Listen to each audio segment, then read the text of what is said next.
नमस्कार दोस्तों, मैं हूं अमित और आज मैं आप लोगों से उस इंसान के बारे में बात करूंगा जिसने भारत को सोचने का नया तरीका दिया।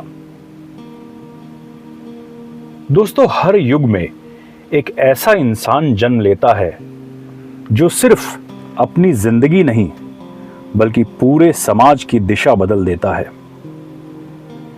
वो इंसान जिसने भेदभाव को देखा, अपमान को झेला, लेकिन हार नहीं मानी, जिसने तख्त नहीं मांगा, सिर्फ बराबरी का हक मांगा। वो थे डॉक्टर भीमराव रामजी अंबेडकर, भारत के संविधान के निर्माता और सामाजिक न्याय के सबसे बड़े योद्धा। 14 अप्रैल 1891 मध्य प्रदेश के महू में जन्मे एक छोटे से बालक ने कभी नहीं सोचा था कि वो एक दिन राष्ट्र निर्माता बनेगा। वो बालक भीमराव अंबेडकर। एक ऐसी जाति में जन्म जहां छूना तक पाप समझा जाता था। स्कूल में उसे बाकी बच्चों से अलग बैठना पड़ता था क्योंकि वो अछूत था। प्यास लगती तो पानी नहीं मिलता क्योंकि कोई ब्राह्मण उसे छूना नहीं चाहता था। पर उसी बच्चे ने ठान लिया कि अगर समाज मुझे नीचा दिखाना चाहता है तो मैं इतनी ऊंचाई तक जाऊंगा कि कोई मुझे नीचे देख ही न सके। भीमराव को शिक्षा ही मुक्ति का मार्ग लगा और वो पढ़ने गए। पहले बॉम्बे यूनिवर्सिटी, फिर कोलंबिया यूनिवर्सिटी और फिर लंदन स्कूल ऑफ इकोनॉमिक्स। उस दौर में जब भारत के बहुत से लोग नाम तक नहीं लिख सकते थे, वो 3 डॉक्टरेट डिग्रियां लेकर भारत लौटे। पर जब वापस आए तो वही पुराना समाज, वही नफरत। उन्होंने कहा, शिक्षा वो हथियार है जिससे मैं समाज को बदलूंगा। और सच में उन्होंने लाखों लोगों के भीतर यह विश्वास जगाया कि मैं भी बराबर हूं। भीमराव अंबेडकर सिर्फ विद्वान नहीं थे बल्कि वो समाज सुधारक थे। 1927 में उन्होंने महाड़ सत्याग्रह किया, जहां उन्होंने दलितों के लिए सार्वजनिक जन स्रोत खोलने की मांग की। और फिर 1930 में काला राम मंदिर प्रवेश आंदोलन, जहां उन्होंने कहा कि अगर भगवान सबका है तो फिर मंदिर भी सबके लिए होना चाहिए।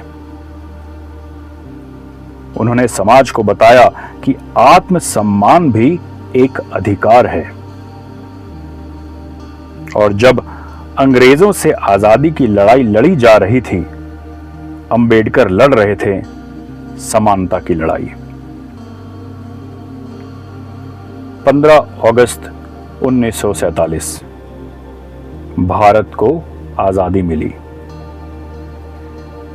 लेकिन आजादी का असली अर्थ तभी पूरा हुआ जब देश को संविधान मिला। और उस संविधान के शिल्पकार थे डॉक्टर भीमराव अंबेडकर। उन्होंने कहा, हमारा संविधान सिर्फ कागज नहीं बल्कि हर नागरिक का वादा है कि वो सबको बराबर मानेगा। उन्होंने फंडामेंटल राइट्स दिए, जाति, धर्म, लिंग और भाषा से ऊपर उठकर इक्वालिटी बिफोर लॉ का सिद्धांत दिया। वो चाहते थे भारत सिर्फ एक राष्ट्र नहीं बल्कि एक परिवार बने। 1956 में उन्होंने बौद्ध धर्म अपनाया क्योंकि उन्होंने कहा, मुझे ऐसा धर्म चाहिए जो इंसान को इंसान समझे। उनके आखिरी शब्द थे, I measure the progress of a community by the degree of progress which women have achieved। 6 December 1956 doctor Ambedkar इस दुनिया से चले गए, पर उनके विचार आज भी जिंदा है।